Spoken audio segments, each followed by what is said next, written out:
ನಮಸ್ಕಾರ ವೀಕ್ಷಕರೇ, ಸ್ಟಾರ್ 74 ನ್ಯೂಸ್ಗೆ ಸ್ವಾಗತ. ನಾನು ಎಂ ಮಂಗಳಗಟ್ಟಿ. ಬಿಜೆಪಿ ಯುವ ಮುಖಂಡ ಹಾಗೂ Sonia education trust group of ಇನ್ಸ್ಟಿಟ್ಯೂಷನ್ನ ಟ್ರಸ್ಟಿ ಶ್ರೀ ನವೀನ್ ಡಂಬಾಳ್ ಅವರ ಹುಟ್ಟು ಹಬ್ಬದ ಅಂಗವಾಗಿ ಸ್ವಾಮಿ ವಿವೇಕಾನಂದ ರಕ್ತದಾನ ಫೌಂಡೇಶನ್ ವತಿಯಿಂದ ಸಮಾಜಮುಖಿ ಸೇವೆ ನಡೆಸಲಾಯಿತು. ನಿರ್ಗತಿಕರಿಗೆ ಬೆಡ್ಶೀಟ್, ಆಹಾರ ಕಿಟ್ ಹಾಗೂ ಬಡ ವಿದ್ಯಾರ್ಥಿಗಳಿಗೆ ಪುಸ್ತಕಗಳು ಮತ್ತು ಕಲಿಕಾ ಸಾಮಗ್ರಿಗಳನ್ನು ವಿತರಿಸಲಾಯಿತು. ಈ ಸಂದರ್ಭದಲ್ಲಿ ಮಾತನಾಡಿದ ನವೀನ್ ಡಂಬಾಳ್, ಮುಂದಿನ ಸಮಾಜ ಸೇವಾ ಕಾರ್ಯಗಳಿಗೆ ಸಂಪೂರ್ಣ ಸಹಕಾರ ನೀಡುವುದಾಗಿ ತಿಳಿಸಿದರು. ಕಾರ್ಯಕ್ರಮದಲ್ಲಿ doctor Adarsh GS, doctor HV Dambal, doctor VH Kulkarni ಸೇರಿದಂತೆ ಫೌಂಡೇಶನ್ ಪದಾಧಿಕಾರಿಗಳು ಹಾಗೂ ಗಣ್ಯರು ಉಪಸ್ಥಿತರಿದ್ದರು. ಈ ಸಂದರ್ಭದಲ್ಲಿ ಪ್ರಕಾಶ್ ಹಿರೇಮಠ್, ದರ್ಶನ್ ಸೇರಿದಂತೆ ಸ್ವಾಮಿ ವಿವೇಕಾನಂದ ರಕ್ತದಾನ ಫೌಂಡೇಶನ್ ಸಂಸ್ಥಾಪಕರು, ರಕ್ತ ಸೈನಿಕ ಶ್ರೀ ಶಿವಕುಮಾರ್ ರಟ್ಟಿಹಳ್ಳಿ ಹಾಗೂ ಫೌಂಡೇಶನ್ ಪದಾಧಿಕಾರಿಗಳು, ಕಾರ್ಯಕರ್ತರು ಹಾಗೂ ಗಣ್ಯರು ಉಪಸ್ಥಿತರಿದ್ದರು.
ಮುಖ್ಯ ವಿಚಾರ ಏನಂತಂತಂದರೆ, ಈಗ ನೋಡಿರಿ, ಈಗ ನಾವು 45 ಜಿಲ್ಲಾ ಏನಿದೆಲ್ಲ ಡಿವೈಡ್ ಮಾಡಿ ಅದಕ್ಕಿಂತ ನಾವು ಅಣ್ಣ ತಮ್ಮನ ಬಗ್ಗೆ ಇದ್ದು ಇದನ್ನು ನಾವು ಅಪ್ಗ್ರೇಡ್ ಮಾಡಬೇಕು. ಇದನ್ನು ನಾವು ಮೆಟ್ರೋಪಾಲಿಟನ್ ಸಿಟಿ ಅಂತೇಳಿ ನಾವು ಅನೌನ್ಸ್ ಮಾಡ್ಕೊಂಬರ್ಬೇಕು. ಈ ಮೆಟ್ರೋಪಾಲಿಟನ್ ಸಿಟಿ ಅಂತ ಏನಾದರೂ ಅನೌನ್ಸ್ ಆಗಬೇಕಂದ್ರೆ ಇಲ್ಲಿ ಕಂಪ್ನಿಗಳು, ಸಾಕಷ್ಟು ಕಂಪ್ನಿಗಳು ಬರ್ತವೆ. ಆ ಸಾಕಷ್ಟು ಕಂಪ್ನಿಗಳು ಬಂದರೆ ನಮ್ಮ ಇಲ್ಲಿ ಏನು ವಿದ್ಯಾಕಾಶಿ ಧಾರವಾಡ ಅಂತೇಳಿ ನಾವು ಏನು ಅಂತೀವಿ, ಈ ವಿದ್ಯಾಕಾಶಿ ಧಾರವಾಡದಲ್ಲಿ ಏನು ಸ್ಟೂಡೆಂಟ್ಸ್ ಹೊರಗಡೆ ಬರ್ತಾರೆ, ಆ ಹುಡುಗರಿಗೆ ಆ ಕಂಪ್ನಿಗೆ ಬಂದರೆ ಕೆಲಸಗಳು ಸಿಗ್ತವೆ. ಆ ಕೆಲಸ ಸಿಕ್ಕರೆ ಅವ್ರಿಗೆ ಅನ್ಎಂಪ್ಲಾಯ್ಮೆಂಟ್ ಪ್ರಾಬ್ಲಮ್ಮೇ ಸಾಲ್ವ್ ಆಗಿರ್ಬೋದು. ಇನ್ ಕೇಸ್ ನೀವು ಇದನ್ನು ಏನಾದರೂ ಡಿವೈಡ್ ಮಾಡೇಬೇಕು ಅಂತಿದ್ದೀರಿ, ಮತ್ತು ಏನು ಸಮಸ್ಯೆ ಏನಂತಂದರೆ ಅನ್ಎಂಪ್ಲಾಯ್ಮೆಂಟ್ ಸಮಸ್ಯೆ ಹಾಗೆ ಕಾಡ್ತಾನೆ ಇರ್ತದೆ.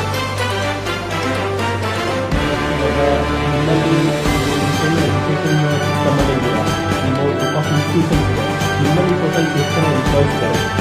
ನಮ್ಮಲ್ಲಿ ಈಗ ಸುಮಾರು 150 ರಿಂದ 160 ಜನ ಸ್ಟಾಫ್ ಇದ್ದಾರೆ. ಸುಮಾರು ನಮ್ಮದು ಈಗ ಫಾರ್ಮಸಿ ಕಾಲೇಜ್ ಇದೆ, ಫಾರ್ಮಸಿ,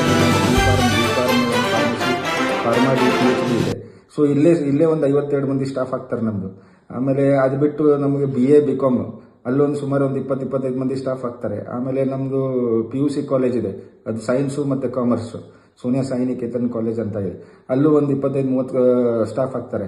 ಆಮೇಲೆ ನಮ್ಮದು B.Ed ಕಾಲೇಜ್ ಆಫ್ ಎಜುಕೇಷನ್ ಅಂತ ಇದೆ, ಅಲ್ಲೂ ಕೂಡ ಒಂದು 30-35 ಸ್ಟಾಫ್ ಆಗ್ತಾರೆ. ಸೊ ಎಲ್ಲ ಸೇರಿಸಿ ಒಂದು 150 ರಿಂದ 160 ಮಂದಿ ಸ್ಟಾಫ್ ಆಗ್ತಾರೆ. Thank you.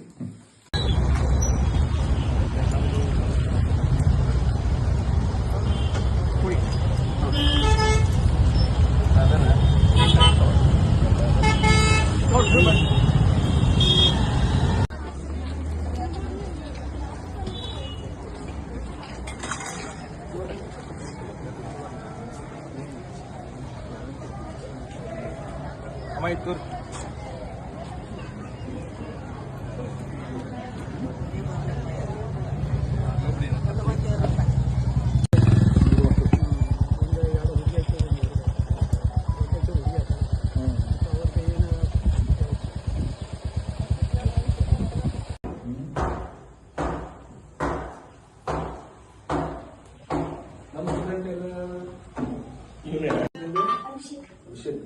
ನಿನ್ನ ಹೆಸರೇನಪ್ಪ? ಪ್ರೀತಮ್. ನಿನ್ನ ಹೆಸರು? ಸರ್, ಈಗ ವೃದ್ಧಬ್ಬ ಅಂತ ಬಂದ್ರೆ ಎಲ್ಲಾರು ಪಬ್ಬಲ್ಲಿ ಹೋಗ್ಬೇಕು, ಎಂಜಾಯ್ ಮಾಡಬೇಕು ಅನ್ನೋ ಕಾಲದಲ್ಲಿ ಇವಾಗ್ಲೂ ಇಷ್ಟು ದೊಡ್ಡ ಫ್ಯಾಮಿಲಿಯಿಂದ ಬಂದಿರೋರು ನವೀನ್ ಡಂಬಲ್ ಅವರು ಎಲ್ಲಾ ಕಡೆನೂ ಉಚಿತರಿಗೆ ಬುಕ್ಸ್ ಕೊಡೋದಾಗಿರ್ಬೋದು ಅಥವಾ ರೋಡ್ ಸೈಡ್ ಎಲ್ಲ ಮಲಗಿರೋರಿಗೆ ಬೆಡ್ಶೀಟ್ ಕೊಡೋದಾಗಿರ್ಬೋದು, ಇದೇ ತರ ಸಾವಿರಾರು ಕಾರ್ಯಕ್ರಮಗಳನ್ನ ಹಮ್ಮಿಕೊಂಡಿದ್ದಾರೆ ಅವ್ರ ಬರ್ಡೇಗೋಸ್ಕರ. ಇದ್ರ ಬಗ್ಗೆ ನಿಮ್ಮ ಅನಿಸಿಕೆ ಏನು? ನನ್ನ ಅನಿಸಿಕೆ ಇದ್ರ ಬಗ್ಗೆ ಹೇಳ್ಬೇಕಂತಂದ್ರೆ, ನವೀನ್ ಡಂಬಾಳ್ ಒಳ್ಳೆ ಕೆಲಸನೇ ಮಾಡ್ತಾ ಇದ್ದಾರೆ. ಈ ಬೆಡ್ಶೀಟ್ ಕೊಡೋದು, ಇದನ್ನ ಕೊಟ್ಟು ಭಿಕ್ಷುಕರಿಗೆ, ಇಂಥವ್ರಿಗೆ ಮತ್ತು ಅನಾಥಾಶ್ರಮಕ್ಕೆ ಹೋಗಿ ಅವ್ರಿಗೆಲ್ಲ ಒಳ್ಳೆ ಕೆಲಸನೇ ಅದು. ಮತ್ತು ಇನ್ನೊಂದು ಅದಕ್ಕಿಂತ ಹೆಚ್ಚಿದ್ದವ್ರು ಒಂದು ಕೆಲಸ ಮಾಡ್ತಾ ಇದ್ದಾರೆ. ಏನಂತಂದರೆ, ಶಿಕ್ಷಣ ಕ್ಷೇತ್ರದೊಳಗೆ ಅವ್ರದ್ದು, ಅವ್ರ ತಂದೆಯವ್ರದ್ದು, ಅವ್ರ ಫ್ಯಾಮಿಲಿದೆ ಅಂದ್ಕೊಡ್ರಲ್ಲ, ಒಳ್ಳೆ ಕೊಡುಗೆ ಇದೆ. ಕೆಲವೊಂದು ಬಡ ವಿದ್ಯಾರ್ಥಿಗಳಿಗೂ ಅವರಿಲ್ಲಿ ಬಹಳ ಅನುಕೂಲನೂ ಮಾಡಿಕೊಡ್ತಾ ಇದ್ದಾರೆ. ಮೇನು ಶಿಕ್ಷಣ ಅನ್ನೋದು ಬಹಳ ಮುಖ್ಯ. ಇಂಥಲ್ಲೇ ನೀವು ವಿದ್ಯಾರ್ಥಿಗಳಿಗೆ ಹೆಲ್ಪ್ ಮಾಡಿದರೆ ಅದು ದೇಶಕ್ಕೂ ಒಳ್ಳೆಯದು, ಸಮಾಜಕ್ಕೂ ಒಳ್ಳೆಯದು. ಸರ್, ಇವತ್ತು ಆಗಿದೆ ಬರ್ಡೇ, ಇದ್ರಲ್ಲೆಲ್ಲಾರ್ಗು ಸಹಾಯ ಮಾಡಿದ್ದಾರೆ. ಆದ್ರೆ ಈಗ ಅವರು ಮುಂದಿನ ಯೋಜನೆ ಅಂತ ನಾವು ಕೇಳಿದಾಗ ಅವ್ರೇನಂದ್ರು, ಇವಾಗ ಆಲ್ರೆಡಿ ನಮ್ಮ ತಂದೆಯವರು ಮಹಾನಗರ ಪಾಲಿಕೆ ಬಗ್ಗೆ ಹೋರಾಟ ಮಾಡ್ತಾ ಇದ್ದಾರೆ, ಅದಕ್ಕೆ ನಾವು ಕೈ ಜೋಡಿಸ್ತೀವಿ ಅಂತ ಹೇಳಿದ್ದಾರೆ. ಅದ್ರ ಬಗ್ಗೆ ನಿಮ್ಮ ಒಪಿನಿಯನ್ ಏನು ಸರ್? ಈಗಾಗಲೇ ಹುಬ್ಳಿ ಧಾರವಾಡ ಮಹಾನಗರ ಸಭೆ ಡಿವಿಷನ್ ಆಗಬೇಕು ಅನ್ನೋದಕ್ಕೆ ಕೆಲವರು ಆಲ್ರೆಡಿ ಹೋರಾಟ ಮಾಡ್ಲಿಕ್ಕತ್ತಾರೆ. ನಾವು ಮಹಾನಗರ ಸಭೆ ಹುಬ್ಳಿ ಧಾರವಾಡ ಒಡಿಬಾರ್ದು ಅನ್ನೋದ್ರ ಬಗ್ಗೆ ನಮ್ಮದು ಭಾಳಷ್ಟು, ಅದ್ರ ಬಗ್ಗೆ ನಮ್ಮದು ಈಗ ಸ್ಟಾರ್ಟ್ ಆಗಿದೆ ನಮ್ಮದು. ಯಾಕೆ ಅಂತಂದರೆ, ಹುಬ್ಳಿ ಧಾರವಾಡ ಮಹಾನಗರ ಸಭೆ ಒಡೆದ್ರೆ, ಈಗಾಗಲೇ ಹುಬ್ಳಿ ಧಾರವಾಡ ಮಹಾನಗರ ಸಭೆ ಬೆಂಗಳೂರು ನಂತರ second biggest city Hubli Dharwad right ನಾವು. ಆ ಟ್ರೆಂಡ್ ಹುಬ್ಳಿ ಧಾರವಾಡ ಬ್ರ್ಯಾಂಡ್ ಹೋಗಿಬಿಡ್ತದೆ. ಧಾರವಾಡ ಒಂದೆಡೆ ಸಪರೇಟ್ ಮಹಾನಗರ ಸಭೆ ಆದರೆ ಅದು ಸಿ ಕೆಟಗರಿ ಆಗ್ತದೆ. ಸಿ ಕೆಟಗರಿ ಆದರೆ ಇಲ್ಲಿ ನೌಕರರ ಸಂಬಳ ಸುಮಾರು HR 7% 8% ಅವ್ರದ್ದೆಲ್ಲ ಕಮ್ಮಿ ಆಗ್ತದೆ. ನಮ್ದಿರೋದು ಪ್ಲ್ಯಾನು 10 ಲಕ್ಷ, ಈಗ ಆಲ್ರೆಡಿ ಪಾಪ್ಯುಲೇಷನ್ ದಾಟ್ಯದ ಹುಬ್ಳಿ ಧಾರವಾಡದ್ದು. ಹೀಗಾಗಲಿ ಬೃಹತ್ ಮಹಾನಗರ ಸಭೆ ಆಗಬೇಕದು. ಹುಬ್ಳಿ ಧಾರವಾಡ ಬೃಹತ್ ಮಹಾನಗರ ಸಭೆ ಆಗಿ ಭಾಳಷ್ಟು ದೊಡ್ಡ ದೊಡ್ಡ ಮೆಟ್ರೋಪಾಲಿಟನ್ ಸಿಟಿ ಆಗಬೇಕು. ಅದ್ರ ಜೊತೆಗೆ ಮಲ್ಟಿನ್ಯಾಷನಲ್ ಕಂಪ್ನಿಗಳು ಕೇವಲ ಬೆಂಗಳೂರಿಗೆ ಕಾನ್ಸಂಟ್ರೇಟ್ ಆಗಿದೆ. ಅದ್ರ ಜೊತೆಗೆ ನಮ್ಮಲ್ಲಿ ಕೂಡ ಅನೇಕ ಮಲ್ಟಿನ್ಯಾಷನಲ್ ಕಂಪನಿಗಳು ಬಂದರೆ ಧಾರವಾಡ ಸಿಟಿ ಕೇವಲ ಎಜುಕೇಷನಲ್ ಹಬ್ ಜೊತೆಗೆ ಎಂಪ್ಲಾಯ್ಮೆಂಟ್ ಸೆಂಟರು ಆಗಬೇಕಿಲ್ಲಿ. ಇಲ್ಲೆಲ್ಲ ಹುಡುಗರಿಗೆ ಏನು ಬಹಳಷ್ಟು ಜನ ಈಗಾಗಲೇ ಸ್ಟ್ರೈಕ್ ಮಾಡ್ತಾ ಇದ್ದಾರೆ, ನಮಗೆ ನೌಕರಿ ಬೇಕು ಅನ್ನೋ ದೃಷ್ಟಿಯಿಂದ. ಅವರೆಲ್ಲರಿಗೂ ಕೂಡ ಅವ್ರು ಬೇರೆ ಬೇರೆ ಕಡೆ ಹೋಗೋದ್ರ ಬದಲಿ ಇಲ್ಲೇ ಬಹಳಷ್ಟು ಜನರಿಗೆ ನೌಕರಿ ಅವಕಾಶ ಆಗ್ತದಂತ ಈ ಒಂದು ವಿಚಾರ ಇಟ್ಟುಕೊಂಡು ಹೇಳಿ, ಯಾವುದೇ ಪರಿಸ್ಥಿತಿಯಲ್ಲಿ ಹುಬ್ಳಿ ಧಾರವಾಡ ಮಹಾನಗರ ಸಭೆ ಒಡಿಬಾರದು ಎಂಬುದು ಒತ್ತಾಯ ನಮ್ಮದೇ ಸರ್ಕಾರಕ್ಕೆ. ಆ ದೃಷ್ಟಿಯೊಳಗೆ ನೀವು ಆಗಲೇ ಮುಖ್ಯಮಂತ್ರಿ ಅವರಿಗಾಗಲಿ, ಜಿಲ್ಲಾ ಉಸ್ತುವಾರಿ ಸಚಿವರಿಗಾಗಲಿ ಈಗಾಗಲೇ ನಾವು ಅರ್ಪಿಸಿದ್ದೀವಿ. ಆಲ್ರೆಡಿ ನಮ್ಮ ಅಪೀಲನ್ನು ಹೇಳಿ ನಾವು ಕೊಟ್ಟಿದ್ದೀವಿ. ಅವರು ಅದ್ರ ಬಗ್ಗೆ ಸೀರಿಯಸ್ಲಿ ವಿಚಾರ ಮಾಡ್ತೇನೆ ಅಂತ ಹೇಳಿದ್ದಾರೆ. ನಾವು ಯಾವುದೇ ಪರಿಸ್ಥಿತಿಯಲ್ಲಿ ಹುಬ್ಳಿ ಧಾರವಾಡ ಮಹಾನಗರ ಸಭೆ ಒಡಿಲಿಕ್ಕೆ ನಾವು ಅವಕಾಶ ಕೊಡುವುದಿಲ್ಲ ಎಂಬುದು ನಮ್ಮದು ವಾದ. ಸರ್ ನಮಸ್ತೆ. ನಿಮ್ಮ ಮಗನಾದಂತಹ ಡಂಬಲ್ ಅವ್ರದ್ದು ಇವತ್ತು ಹುಟ್ಟುಹಬ್ಬದ ವಿಶೇಷವಾಗಿ ಹುಬ್ಬಳ್ಳಿಯ ಸಿದ್ದಾರೂಢ ಮಠದಲ್ಲಿ ಮತ್ತು ಇತರೆ ಒಂದು ಸ್ಥಳಗಳಲ್ಲಿ ನಿರ್ಗತಿಕರಿಗೆ ಚಾದರ್ ಮತ್ತೆ ಹಣ್ಣು ಹಂಪಲುಗಳನ್ನು ವಿತರಿಸಿದ್ದಾರೆ. ಇದರ ಖುಷಿಗಾಗಿ ನೀವೇನು ಹೇಳ್ತೀರಾ ಅಂತ? ಇದು ಬಹಳ ಅತ್ಯಂತ ಶ್ಲಾಘನೀಯ ಕೆಲಸ. ಯಾಕೆಂದರೆ ಈಗ ಮಗನ ಹುಟ್ಟು ಹಬ್ಬ ಅಂದರೆ ಈಗ ಇತ್ತಿತ್ತಲಾಗ ನೀವೆಲ್ಲ ನೋಡ್ತಾ ಇದ್ದೀರಿ, ಭಾಳ ದೊಡ್ಡ ದೊಡ್ಡ ಪಾರ್ಟಿಗಳು ಅರೇಂಜ್ಮೆಂಟ್ ಮಾಡ್ತಾರೆ.